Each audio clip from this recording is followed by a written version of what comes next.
Assalamu alaikum students. Today the topic we are going to discuss about is breathing mechanism. First of all, we are going to see that what breathing actually is. तो breathing basically आपके पास जितने भी physical movements हैं जो कि gaseous exchange से associated होते हैं उनको हम ब्रीदिंग कहते हैं। ब्रीदिंग बेसिकली आपके पास टू फेजेस के अंदर होती है। इनहेलेशन का प्रोसेस होता है और एक्सहेलेशन का प्रोसेस होता है आपके पास। If we go with inhalation को इंस्पिरेशन भी कहा जाता है। तो ड्यूरिंग द इनहेलेशन जो है वो आपके पास बेसिकली होता क्या है कि जो रिब के मसल्स हैं वो कॉन्ट्रैक्ट होते हैं और रिब्स जो हैं वो थोड़ी रेज हो जाती हैं, यानी आपकी जो रिब्स हैं वो उठ जाती हैं।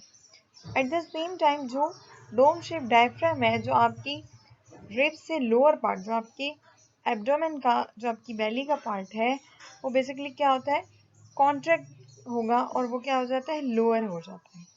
ये जो मूवमेंट होती है ये बेसिकली आपके पास जो थोरेक्स कैविटी आपकी, जहाँ पे आपके लंग्स जो हैं वो प्रेजेंट है, वो उसका सरफेस एरिया जो है उसको बढ़ा देता है और लंग्स का प्रेशर जो है, क्योंकि एरिया बढ़ गया, उसका प्रेशर जो है वो कम हो जाता है।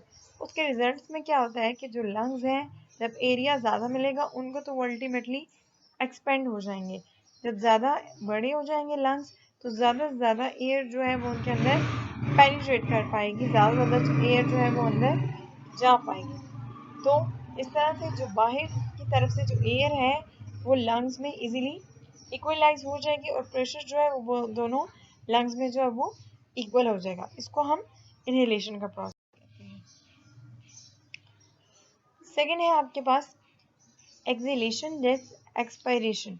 आपके पास एक्सहेलेशन का जो प्रोसेस है वो बेसिकली है क्या, क्योंकि इनहेलेशन के प्रोसेस में आपके पास जो रिब मसल्स हैं वो आपके कॉन्ट्रैक्ट कर रहे थे। गैसियस एक्सचेंज जब लंग्स में होती है तो आपके पास जो इम्प्योर एयर है जिसके अंदर कार्बन डाइऑक्साइड प्रेजेंट होती है वो बेसिकली एक्सपेल आउट होती है, निकलती है आपकी बॉडी से बाहर। तो रिब्स के मसल आप क्या करेंगे, वो रिलैक्स होंगे। रिब्स को जब वापस अपनी जगह पर लाएंगे, ओरिजिनल पोजीशन में लाएंगे, आपके डायफ्राम के मसल्स जो है वो भी क्या हो जाएंगे, रिलैक्स हो जाएंगे। तो आपके पास जो डोम शेप आपका जो बेली है वो बेसिकली जो लोअर पार्ट है आपका रिब्स से नीचे वाला, उसका साइज क्या हो जाएगा, आपके पास इंक्रीज कर जाएगा। तो आपका लंग्स का जो प्रेशर है वो भी इंक्रीज करेगा। अब जब एरिया कम होगा, चेस्ट कैविटी की जो स्पेस है वो कम हो गई, तो लंग्स के ऊपर से भी और नीचे से भी प्रेशर बढ़ रहा। जब प्रेशर बढ़ेगा लंग्स के अंदर, तो जो भी गैस या जो भी एयर उसके अंदर प्रेजेंट है, लंग्स उसको एक्सपेल आउट करेंगे। साइड से प्रेशर बढ़ेगा, उसके अंदर प्रेशर आएगा, साइज में वो डिक्रीज होगा, तो आपके पास बेसिकली जो भी गैस उसके अंदर प्रेजेंट है वो एक्सपेल आउट हो जाएगी। इसको हम एक्सहेलेशन का प्रोसेस कहते हैं। यानी इनहेलेशन में बेसिकली आपकी जो रिब्स हैं वो रेज हो रही हैं, कॉन्ट्रैक्ट हो रही हैं, अपने साइज में थोड़ी छोटी होती हैं, आपका बेली जो है वो भी कॉन्ट्रैक्ट हो रहा है, तो लंग्स को स्पेस ज़्यादा दी जाती है ताकि ज़्यादा से ज़्यादा एयर जो है वो आपके लंग्स के अंदर जा सके। जितनी ज़्यादा ऑक्सीजन बॉडी में ज़्यादा जाएगी उतना ज़्यादा अच्छे तरीके से आप रेस्पायर कर पाएंगे। जबकि जब एक्सहेलेशन का प्रोसेस आता है आपके पास, जब आपने एक्सहेल करना होता है, तो उस केस में बेसिकली क्या होगा कि आपके पास जो मसल्स हैं रिब्स के वो रिलैक्स हो जाएंगे, रिब्स को अपनी जगह पे ओरिजिनल पोजीशन पे वापस लेकर आएंगे। वो ओरिजिनल पोजीशन पे आएगा तो आपका डायफ्राम जो है वो भी अपनी जगह पर अपनी पोजीशन पर आएगा, तो लंग्स के ऊपर प्रेशर बढ़ेगा, लंग्स दोबारा से साइज में रिड्यूस हो जाएंगे, तो जो एयर है वो इजीली एक्सपेल आउट होगी, पुशिंग आउट जो है वो एयर की वो इजीली पॉसिबल होगी। तो इस तरीके से ऑक्सीजन जो है इनहेलेशन के थ्रू आपकी बॉडी के अंदर एंटर होती है, जबकि कार्बन डाइऑक्साइड जो है वो एक्सहेलेशन के प्रोसेस के थ्रू निकलती है। लेकिन not only the carbon dioxide या इनहेलेशन के प्रोसेस में भी सिर्फ आप ऑक्सीजन को इनहेल नहीं करते हैं, बल्कि और भी ऐसी, क्योंकि air is a mixture of different gases, तो आपके पास एयर जो है वो डिफरेंट गैसेस का मिक्सचर है।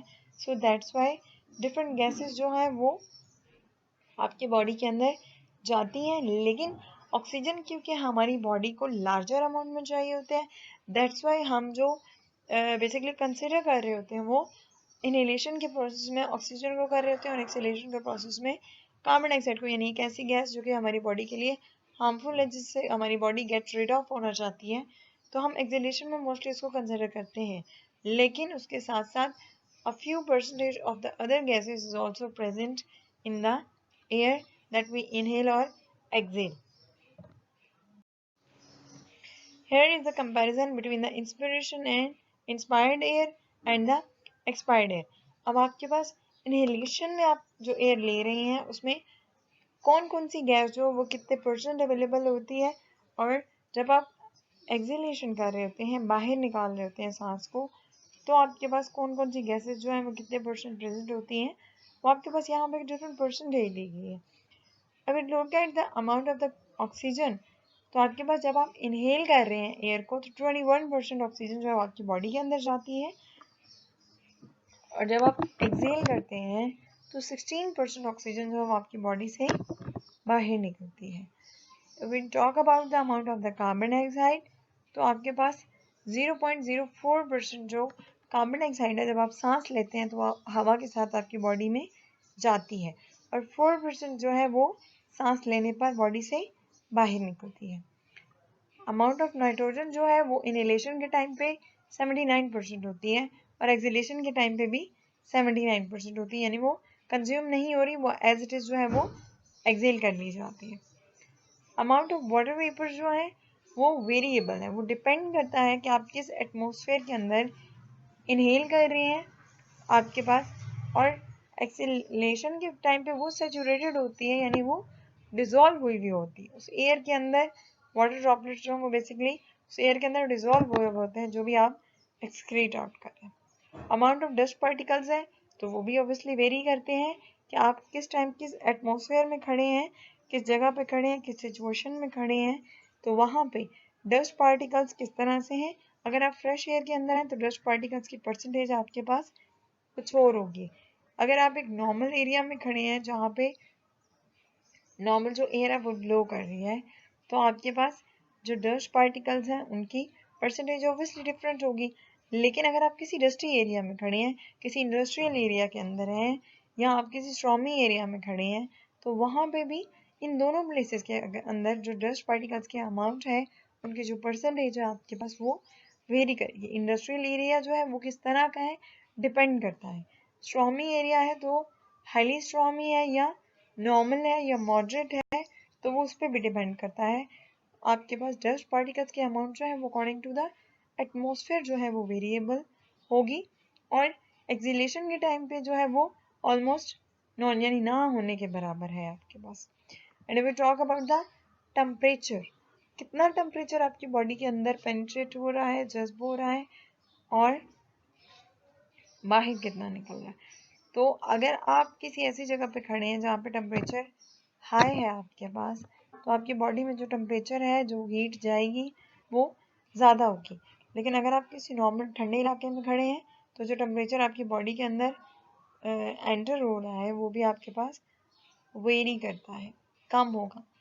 तो एक्सहेलेशन के टाइम पे अगर हम देखें तो almost equals to the body temperature. तो एक्सहेलेशन के टाइम पे जो टेम्परेचर आपकी बॉडी से बाहर जा रहा है वो बेसिकली उतना ही होता है जितना आपकी अपनी बॉडी का है, यानी नॉर्मल हमारी बॉडी का टेम्परेचर जो है वो 37 डिग्री सेंटीग्रेड है।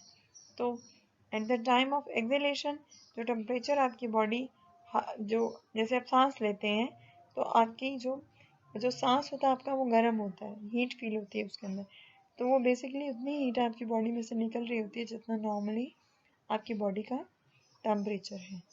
तो आज जो हमने पढ़ा है वो बेसिकली आपके पास ब्रीदिंग मैकेनिज्म है। इससे पहले हम देख चुके हैं कि आपके पास लंग्स वगैरह क्या है, मैकेनिज्म प्लांट्स में क्या है ब्रीदिंग का, या आपके पास ह्यूमंस में क्या है। तो आज हमने इनहेलेशन और एक्सहेलेशन को देखा बेसिकली इन डिटेल कि आपके पास इनहेलेशन के अंदर जो है वो हम गैसेस को बॉडी के अंदर एंटर कर रहे हैं, अंदर लेकर जा रहे हैं, और एक्सहेलेशन के प्रोसेस में हम बेसिकली क्या करें उनको बॉडी से बाहर एक्सक्रीट कर। इसके बाद हम बेसिकली जो देखेंगे वो हमारे पास ब्रीदिंग डिसऑर्डर्स हैं। अभी तक हमने चीज़ों को नॉर्मल वे में डिस्कस किया। अब इसके बाद जो है वो हम बेसिकली देखेंगे कि अगर इन्हीं चीज़ों के अंदर जब कोई एबनॉर्मेलिटी आ जाती है, जब कोई प्रॉब्लम आ जाता है, तो बेसिकली उसकी वजह से कौन कौन से डिजीजेज या कौन कौन से प्रॉब्लम्स जो है वो कॉज होते हैं आपके पास। That's all for today.